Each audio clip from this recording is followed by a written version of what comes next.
Hey, so what's up? So first of all, I want to say thank you for getting my motherfucking money. No, I'm just playing. I'm playing it or not, but yo, thank you for real shit. So I wanted to, regardless if say I ain't have to and all that. Like you already sparked my brain by mentioning how Taurus is actually ruled by the earth, and the wool has been pulled over our eyes because the disinformation serves the purpose of people who are in the know better if that's hidden. I like that. Just makes so much sense to me after you brought that to my attention.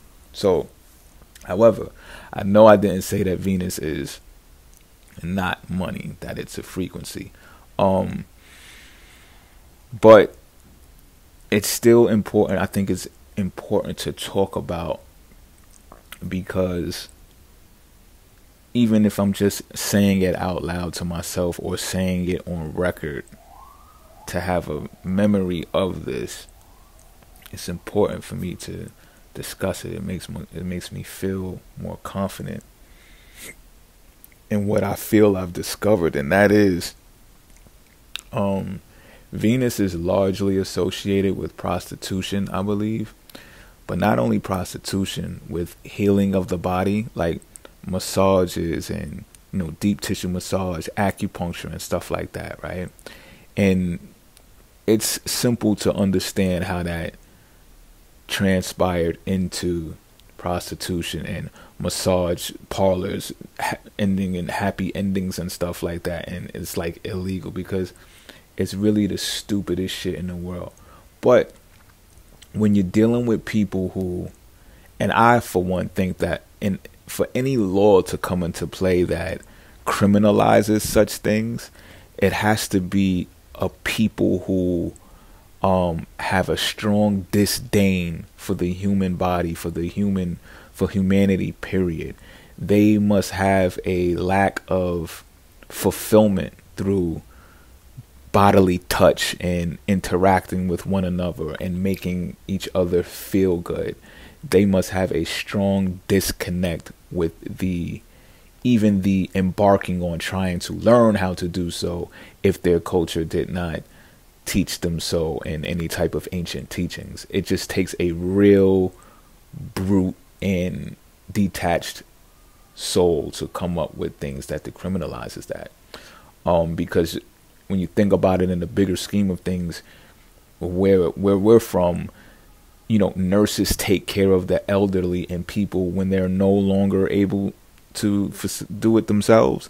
When, if you think about it, if people were to do this on the regular growing up, they more than likely would not grow up to have those types of physical ailments. Because, and I'm going to get deeper into this stuff because I know how to pinpoint where there's healing energies in people's charts and stuff. You actually have one. I have one. I've read charts that have them. And, these things can be used as holistic healings. And, I don't see the wrong in it. I don't see the wrong in a happy ending.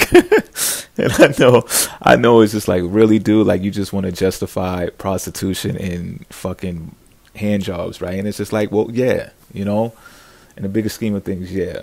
But back to Venus still being a currency and a form of money, and this is why I hinted to it in the public video that I did recently, and I said, when I was assigning all of the currencies to different planets, I said Venus is a currency that is maybe that's where you got it mixed up, where you said frequency. I said it's a currency, but a currency is like a current. That's where the word is birthed from, right? Current. So us water signs, we definitely know what currents is, right? Going with the wave flow of the ocean, right? So a current is the way that something flows, and Venus is the description of how more than one thing flows with each other, how two things flow with each other, right? That's what harmony is. So if gold is the most ancient form of monetary value on Earth, we're going to leave Earth out of this for a moment, but I'm going to get to that. Then obviously money in the form of paper currency was probably last. Like it was just something that was not the initial form of money. So we got to ask ourselves, well, what got people to this whole paper money stuff? And the history for that really is not even too far back. We can take it back to Rome, but that even would be in the form of coins, I believe. And these paper note things just began not too long ago, because people went beyond what the gold was, and it was simpler to trade notes that were backed by the gold than to actually just carry gold around, and people would take your fucking gold and shit, you know what I'm saying? But when people came to the understanding, like, yo, we can exchange these things for goods, because that's what people really want any fucking way, the essentials of life, which is home, shelter, food, and clothing, right? And if we're not making those things ourselves, that's what we really want money for. The fuck else do we really need money for? Really enough, it's like a fucking joke. Or unless somebody comes up with a new invention, and then we're like, okay, yeah, I want Wi-Fi. I want Amazon Prime. Yeah, fuck it. I want that. I need some money, right? But other than that, it's like, what else would you pay for? And this is my point. We'd pay for some pussy, and we'd pay for some dick, and you get what I'm saying, right? We'd pay for some sex. And it doesn't have to be as raw as that, but we'd pay for the companionship of another. We'd pay for it. People who get it easily and stuff like that, yeah, it can be done like that. And some people say, well, I'll never pay for sex and stuff like that. But some of these people also are heartbroken repeatedly, and they go through these ups and downs and 3 different marriages, and then child support, and then they're losing their hair behind all of this shit. And yeah, this is all because they believe that they're not going to pay for some ass. But in all actuality, we all end up paying for some ass, whether it's going on a date or whether we're paying our phone bill so we can talk to the person that we want to talk to. We're going to pay for this shit, right?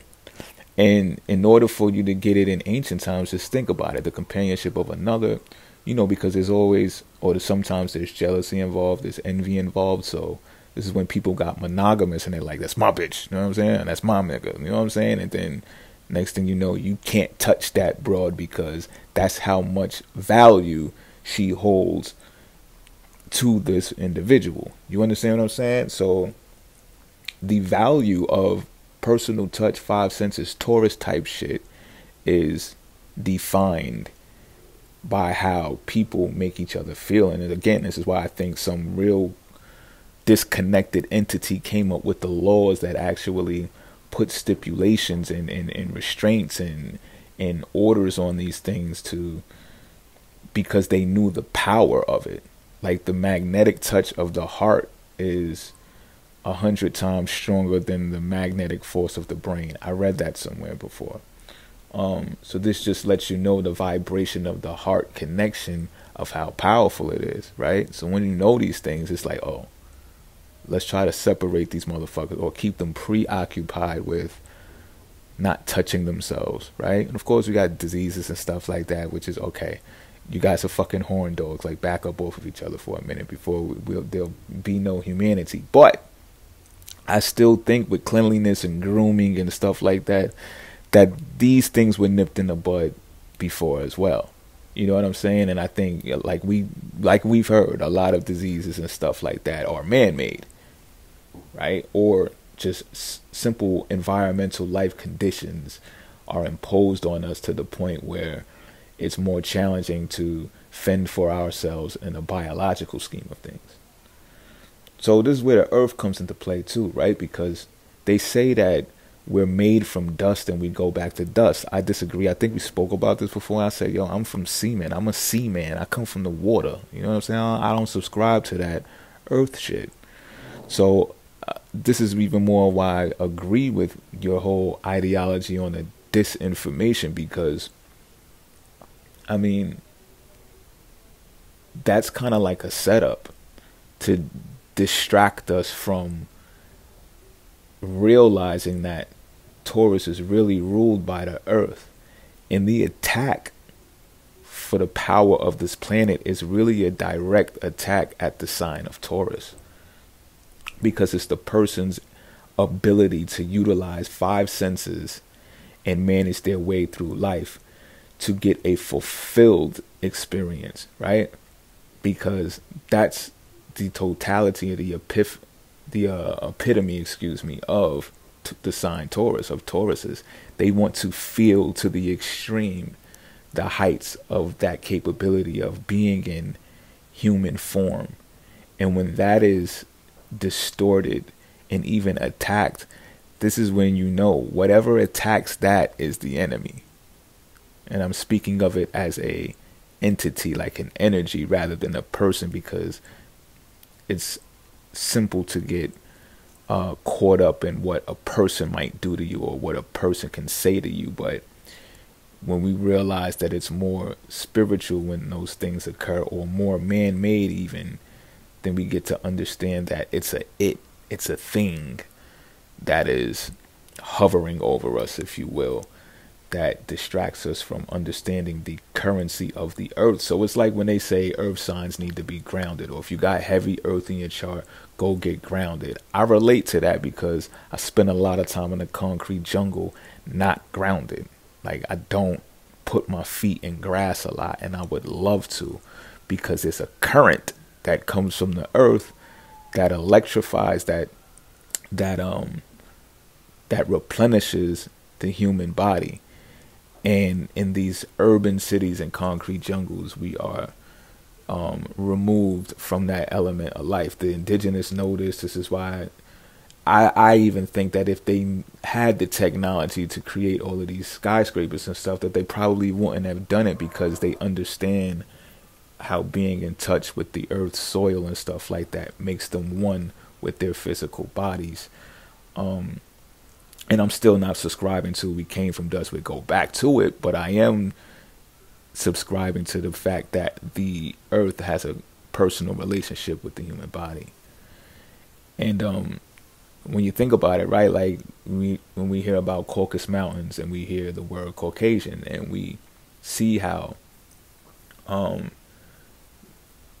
believe that their minds are very strong, their psyches are very strong from spending so much time in the mountains, where the air is thinner higher up in the atmosphere, which allows the air, their brains, to be oxygenated more than the wide-nosed mammalians who frequented the jungles.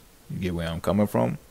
So that ability gave their thinking power more power, more prowess, and subsequently, what you see here in these concrete jungles are just replicas of mountains, right?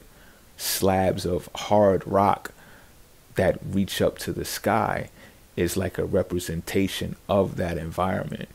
And this is why it may even seem foreign for more tribal people to adapt to those fast-paced work environments inside of these office buildings, is because we question, like, why are your minds moving so fast that y'all are running around here or hopped up off of coffee like that? Like, is this for real? Is this normal? Well, in a certain culture, in a mountainous culture, that would be considered norm, because of how agile their minds and their mental states would be, and probably from being able to be more telepathic and stuff like that, because of not so large of a population being up that high. It enables the brain to do more pondering, more utilizing idle time and isolation, which from my experiences enables me to tap into my psychic ability. And this is why they've also, and I'm speaking about Caucasians, but this is why they've also been associated in some texts with being sun gods and sun goddesses, and the indigenous, or the natives, should I say, or the people on the ground in the jungle, have been associated with moon gods and moon goddesses. Because it's more cold, it's more wet, it's more damp to the grass, and which makes the grass grow on the ground, in contrast to the sun, which beams harder on the mountains that is closest to it. Yeah, that felt real good talking about that shit. All right, so I'll get back in touch with you soon enough.